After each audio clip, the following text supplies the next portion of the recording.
Hello everybody and welcome back. Guys, today we are working on the final part of our Halloween ball series. Today we are setting up the entire party, which is kind of the most important part of throwing a party, is setting up the party. So there's a lot to be done. There is so much work that we have to do, and I am kind of running around like a chicken with my head cut off, trying to get everything done in time for this party. But I'm so excited, and I think it's gonna turn out really, really good. First things first, to get set up for this party, I know that I want to completely black out this entire workshop. I want to cover the walls completely with black tablecloths to try and make the room as dark as possible so that it kind of has that dark disco ball kind of vibe, because we're gonna have like some disco lights and all kinds of stuff all over the ceiling. So I want to make the walls as dark as possible because it's very white in here. So with the help of my friends, I was able to go ahead and start clearing out all of the stuff that we're not gonna need in the workshop, putting all of that away in storage, and then we can begin hanging up our tablecloths. I was able to use about, I think, 20 tablecloths to cover this entire room. These are just super cheap black tablecloths.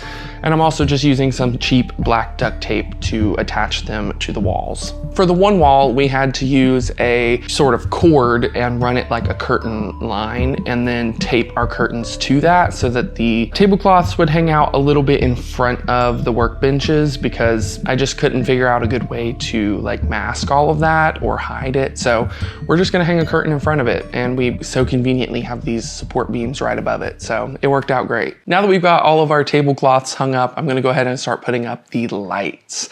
I've got about 170 feet of lights, I believe, so we should have plenty to do this entire ceiling. I'm just gonna take these lights and run them back and forth, just looping them over the support beams on the building so that these can kind of like sway back and forth over the entire room. I kind of want the whole ceiling to be covered in twinkle lights. Honestly, when we hung these lights up for the first time, I just could not get over how beautiful they were. Seeing it like a full blanket of twinkle lights for the first time, it was just like the vision is now starting to come to life, and I'm so excited. So now that we've got all of our lights strung up, we're gonna go ahead and start hanging our pumpkin lanterns from episode 1. Just using some pipe cleaners, we're gonna punch 2 holes on either side of our buckets and then just use the pipe cleaners to tie these onto our strings of lights to light them up. And I like the way that these twinkle lights kind of flicker inside of them. It adds a really cool kind of candle lit effect. And honestly, all in all, I'm just so happy with how these pumpkin lanterns turned out. They look exactly how I wanted them to.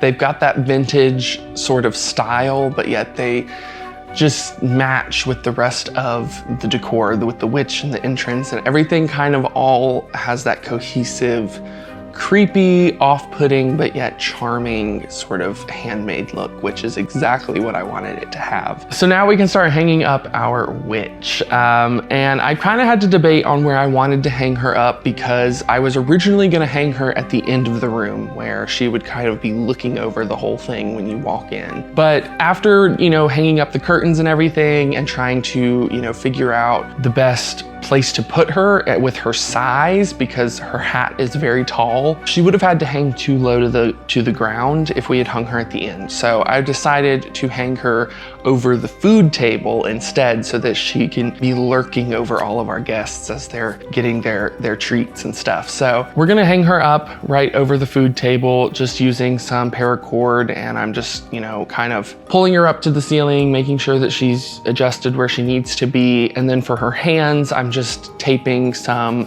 cord to the back and hanging them where they're kind of positioned just right, so that they'll have a little bit of movement to them, because I kind of want them to like sway around and stuff, but I want them to be where they won't twist around too much. And then from there, I was able to use some black creepy cloth to drape over her hands and on the brim of her hat, just to add a little bit more texture, because I'm gonna have a fan blowing on her for the party. So I really want her to have some good motion and animation to her. So as much drapey cloth and streamers as I can get on her, I think it just looks so much better with the creepy cloth. It just really added that final touch. So the following day, after having all of this set up, it's time to start working on the streamers. And when I was kind of brainstorming for the you know, the ceiling, I originally thought it would be really cool to have some sort of tree branches or something kind of coming in over the photo spot to have a forest kind of vibe going on. I kind of toyed with the idea, but then I was like, we'll just see what happens. And it just so happened to be that there was a branch that fell in our yard and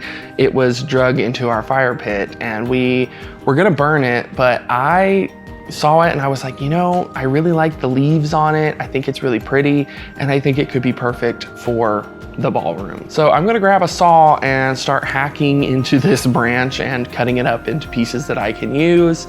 And then I'm gonna pull some of the leaves off of it to make them look a little more dead and sparse. And then I'm gonna be dragging these inside, and I'm just gonna string them up using some more paracord. And honestly, I am so happy with how this looks. I think that these are so cool. I've always wanted a space big enough to play around with using like real tree branches and stuff, because I don't know what it is. I just love tree branches. Like, it makes the whole space feel so much more immersive. So I really like how these, you know, kind of make it feel like you're outdoors with the lanterns and the lights and everything. And then once I had all of my tree branches put in, I'm gonna go ahead and start hanging up streamers. Now I kind of went crazy with the streamers, to be honest, because I love streamers. I love how easy they are, how inexpensive they are, and you can just literally throw them up anywhere and it immediately makes everything look like a party. So I'm just using some black and orange streamers, and I'm just gonna be, you know, kind of draping these across the support beams and through the tree branches and pretty much anywhere that I can hook a streamer. I'm also running some orange streamers down the wall to, you know, make the walls look a little bit fancier so they're not quite so black. So with the ceiling pretty much covered, everything's looking pretty good so far. I have to start tackling the spooky photo spot that I want to have in the back corner. I wanted a really cool spot to display this Madame Leota fortune teller ball that I kind of put together a couple years ago. This was like an old fortune teller ball Halloween decoration that I just gutted, and I was able to put a photo of Madame Leota's face in there and put like a white wig to kind of let the LED lights kind of light it up and stuff. I really like this decoration. I think that the effect looks really good and it honestly looks quite realistic, but I just never really have anywhere to display it. I thought it would be cool to utilize this back corner to make like a photo spot for people to come and sit and take photos. So just pulling some pieces out of storage, I'm going to be using like my bench and also some antique furniture. I've got like a lamp table and an antique lamp. I've also got a wide variety of random knickknacks like antiques and, you know, vintage things like that, like lanterns, candles, candle holders, weird photographs. You know, I have a music box. I have like a little jewelry box, some tarot cards, anything that I, you know, could pull that kind of has that Haunted Mansion attic, cluttered, eclectic situation. I wanted it to be messy and like, you know, very rustic. It definitely feels like you're at the Haunted Mansion in person. And I've also got this Madame Leota tombstone that we purchased a few years ago that plays all of Leota's sayings and stuff from the ride. So I've got that there, so it's kind of playing her sounds while she's, you know, there. And I think the effect turned out really, really great. And these photos from this spot, which you'll see later, turned out absolutely amazing. Next, we're gonna start tackling some of our outdoor decorations, which I'm gonna be putting a few tombstones along the front of the building, some spotlights here and there. We've also got like a disco light, and I've got some lights to put around the arch and just a bunch of random lights here and there, just to kind of light the whole backyard up as best as I can, because it is very dark out there and I don't want anybody, you know, falling or anything like that. And now it's time to start putting up the devil for the entrance that we made, which this is the first time I'm really seeing it outside for its full scale, and it's very large.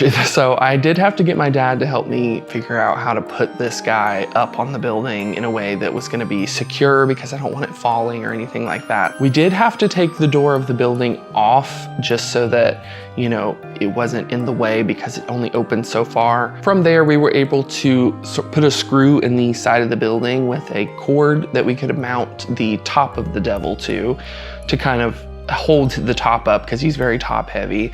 And then from there, we could just hammer some stakes in the ground on either side of the doorway, and then we just zip tied all of it together and just kind of got him up there. And honestly, it was super secure. I'm not worried about it falling at all. This worked out really great, and it was honestly super quick. So from here, it's pretty much just gonna be a lot of finishing touches. I've got friends coming in early to help me set up today, because there is still so much to do, and I am like running down to the last second to get this stuff done.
When I'm putting all of the food on the plates and everything, and I'm looking around at all of the finished stuff, it's like the craziest feeling. I honestly cannot believe that we have been able to pull this party off as quick as we have. I mean, y'all, to be completely transparent with you, this entire process has been about 3.5 weeks.